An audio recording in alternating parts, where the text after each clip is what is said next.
I've had a lot of questions about Camel, both in some teacher training that I taught and in classes, so we're going to look at that today just briefly. I work with a block between my feet. It keeps my knees pelvis width and my feet running straight back behind them versus having my feet together, knees apart, which starts to create rotation, which can put a lot of pressure on that lower back. So my knees are pelvis width, my legs extending straight back behind that, my lower legs, so I hug the block with my feet. The next thing is I want to keep the thighs vertical, so my thigh bones, the head of my femur, I want to press forward. And then I don't want that to go back. I want to keep my thighs pressing forward and vertical. The next thing that happens is one of the movements that's missing for most of us is hip extension.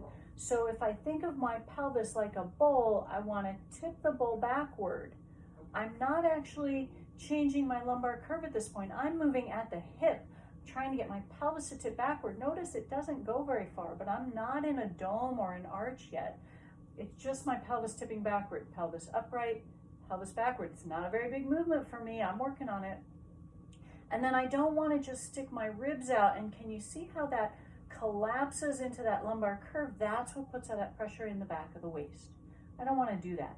So thighs forward, pelvis lifts and tries to tip back. That begins the movement of tipping my torso backward. Now I'm going to keep my lower ribs where they are, and to do so, I'm going to put a hand on my lower ribs, and I'm going to put a hand on my collarbones. And rather than extending my ribs forward, my ribs have to stay here, and I'm going to try and lift my collarbones away from my ribs so the front of my rib cage is expanding, but my ribs are not going forward. Do you see how that's not compressing my lower back any further, but it is taking my head and shoulders back further? Thighs are pressing forward, pelvis is lifting up, trying to tip back, collarbones lifting up and away from my lower ribs. So I'm going up and back and then extending my hands in the direction of my feet. For me to get my hands on my feet, I really don't want to just crunch my lower back further. I want to learn to get more hip extension, which happens in other poses, things like Warrior One, that would be a good place to work on it, or Locust or Cobra, and I want to work on changing the thoracic spine. I don't want to deepen the two parts of my spine that already curve that way. I could just take my head back and crunch here. That doesn't even get me as close to my heels as the other one does, and it just hurts. So again, I hug the block, I press the head of my femur forward, I lift the pelvis up and tip back.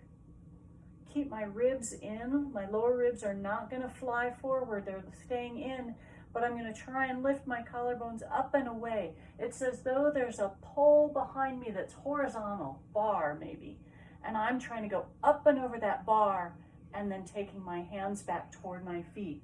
Thighs are pressing forward, pelvis lifts up and back, collarbones lift away from my ribs.